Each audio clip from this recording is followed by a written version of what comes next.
ትላንት ምሽት ከፍተኛ የሆነ የገቢ ማሰባሰቢያ ምሽት ነበራችሁ። በተለይ ቀደም ስናነሳው ስለነበረው የዞኑን በተለይ የቱሪዝም አቅሙን ወደ ላቀ ደረጃ ማሳደግ የሚችል እንዲሁም ደግሞ የኢትዮጵያውያንን የመንደር ፕሮጀክት ነው እንግዲህ የምትገነቡትና ከዚህ ጋር የተገናኙ ሀሳቦችን እናነሳለን። የሀምበሪቾ የኢትዮጵያውያን መንደር ፕሮጀክት ይህን ግዙፍ ስያሜ ይዞ ሲቀረጽ ምንን ለማሳካት ነው? ምን ዓላማ ይዞ ተነሳ? በጣም አመሰግናለሁ ስለጋበዛችሁ። ስለ ሀምበሪቾ ኢትዮጵያውያን መንደርም ሀሳብ እንድንለዋወጥ እድል ስለሰጣችሁን ከልብ አመሰግናለሁ። እንደተገለጸው ለቱሪዝም ዘርፉ ትኩረት ከተሰጠ በኋላ በኢትዮጵያ ውስጥ ብዙ ውብ ገጾች እየተገለጡ ነው ያሉት። ከተገለጡ የውብ ገጾች ደግሞ አንዱ በከምባታ ዞን የሚገኙ የቱሪዝም መስህቦች ናቸው። ከነዚህ የቱሪዝም መስህቦች መካከል ትልቁ የሀምበሪቾ ተራራ ነው። ከዚህ በተጨማሪ የአጆራ ፏፏቴ አለ። የተለያዩ ፍልውሃዎች አሉ፣ ዋሻዎች አሉ። እነዚህ የውብ ጸጋዎች በዚህ ለቱሪዝም ዘርፉ መንግስት ትኩረት ሰጥቶ መስራት ከጀመረ ወዲህ የተገለጡ ናቸው ማለት ነው። ከነዚህ መካከል ዋናው የሀምበሪቾ ተራራ ነው። የሀምበሪቾ ተራራ የከምባታ የአስተዳደር መጀመሪያው ነው። የታሪኩ መነሻ ነው። የማንነቱ መገለጫ ነው። ይሄ ብዙ ጸጋዎች ያሉበት ነው። የተፈጥሮ ደን አለ፣ አዕዋፋት አሉ፣ የዱር እንስሳት አሉ። ብዙ ታሪክም ያለበት ነው ማለት ነው። ይሄ ለረጅም ጊዜ ብዙ አገልግሎት ሳይሰጥ ከዛም ማግኘት ቢገባን ገቢ ሳናገኝ ረጅም ጊዜ ቆይተናል። 2012 ላይ ክቡር ጠቅላይ ሚኒስትሩ ወደዛ ከጎበኙ በኋላ ያ አካባቢ እንዲለማ ሀሳብ ሰጥተው ያን መነሻ አድርገው ማልማት ጀምረዋል ማለት ነው። ደረጃዎች ለምተዋል። በነገራችን ላይ 1514 ደረጃዎች ፕላስ 777 መረማመጃዎች አሉ። ስለዚህ በአንድ ላይ ከ2300 በላይ ደረጃዎች አሉት ማለት ነው። ይሄ በአሁኑ ሰዓት ትልቅ የቱሪስት መስህብ ሆኗል። የቱሪስት መስህቡ ከተሰራ በኋላ መስከረም 28 2018 ዓ.ም ክቡር ጠቅላይ ሚኒስትር ይህን ስራ ሄደው ጎብኝተዋል፣ መርቀዋል። ከዛ በኋላ የቱሪስት መስህቡ ተገንብቷል፣ ግን ደግሞ የቱሪስት ማረፊያ ያስፈልጋል የሚል ሀሳብ ሰጥቶ ነበር። ያን ሀሳብ መነሻ አድርገን እዛ አካባቢ የቱሪስት ማረፊያዎችን ለመስራት ነው ፕሮጀክት የተቀረጽ ነው። ይህ ፕሮጀክት ስያሜው ሀምበሪቾ የኢትዮጵያውያን መንደር ነው የሚባለው። ሀምበሪቾ የኢትዮጵያውያን መንደር ያስባሉ ብዙ ምክንያቶች አሉት። አንዱ የከምባታ አርበኞች የባዕድ ወራሪ ኃይልን ለመዋጋት ለመፋለም መክረው ፈረሶቻቸውን ገርተው ጸልየው የተነሱበት ቦታ ያ ቦታ ነው። አሁን ሀምበሪቾ የኢትዮጵያውያን መንደር የሚገነባበት ቦታ ነው። ሁለተኛው እዛ ቦታ ላይ የሚገነባው ሁሉንም የኢትዮጵያን ክልሎች ሁሉንም የኢትዮጵያን ብሔሮች የሚወክሉ የተለያዩ የቱሪስት ማደሪያ ቤቶች ሲሰሩ እነዚህ ማደሪያ ቤቶች የነዚህን አካባቢዎች ገጽታ በሚያንጸባርቅ መንገድ ዲዛይን ተደርገው የሚሰሩ ይሆናል ማለት ነው። ሁለተኛ የሙዚየም አለው እዚህ ፕሮጀክት ውስጥ። በዚህ ሙዚየም ውስጥ የከምባታን ታሪክ ብቻ የሚያሳዩ ሳይሆኑ የሌሎች ኢትዮጵያውያንም ታሪክ የሚያሳዩ ቅርሶች በሙዚየም ውስጥ ይቀመጣሉ። ወደዛ አካባቢ የሚሄድ የትኛውም የሀገር ውስጥም የውጭም እንግዳ ይሄ ፕሮጀክት ተገንብቶ ከተጠናቀቀ በኋላ ሲሄድ የከምባታን ታሪክ ብቻ ሳይሆን የከምባታን ባህል ብቻ ሳይሆን የመላ ኢትዮጵያውያንን ታሪክና ባህል የሚያገኙበትን እድል ለመፍጠር ታስቦ እየተሰራ ያለ ፕሮጀክት ነው ማለት ነው። ይሄ ፕሮጀክት እንግዲህ የቱሪስት ማረፊያ ቤቶች ብቻ አይደሉም በውስጡ ያሉት፣ በጣም ብዙ እድሎችን ለአካባቢ ማህበረሰብ ይዞ የመጣ ፕሮጀክት ነው ማለት ነው።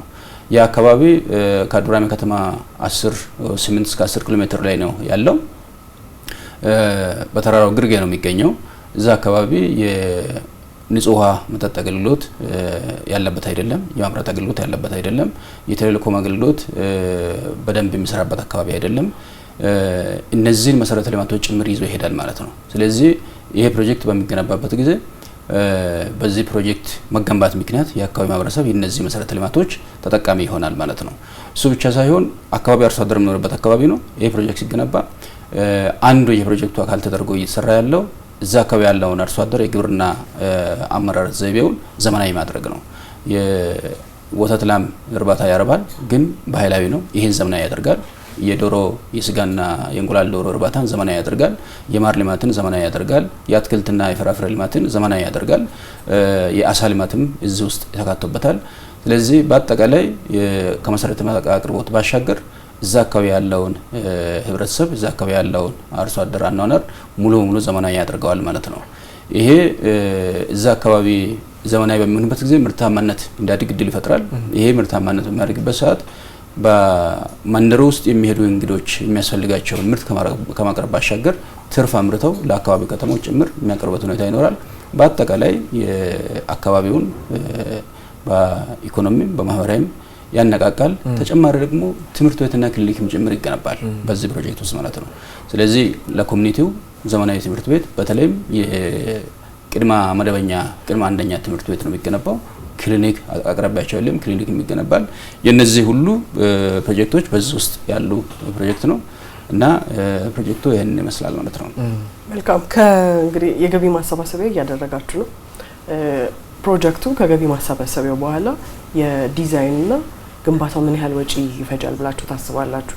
ከዛ በኋላ ደግሞ ወደ ስራ ከተገባ በኋላ ደግሞ ምን ያህል ጊዜ ይፈጃል? መጀመሪያ ቦታውን በደንብ አጥንተን የቦታው አቀማመጥ መሰረት ያደረገ ዲዛይን ስራዎች ተሰርተዋል። ይሄ ዲዛይን ከሰራ በኋላ ደግሞ የስራ ዝርዝር ተዘጋጅቷል።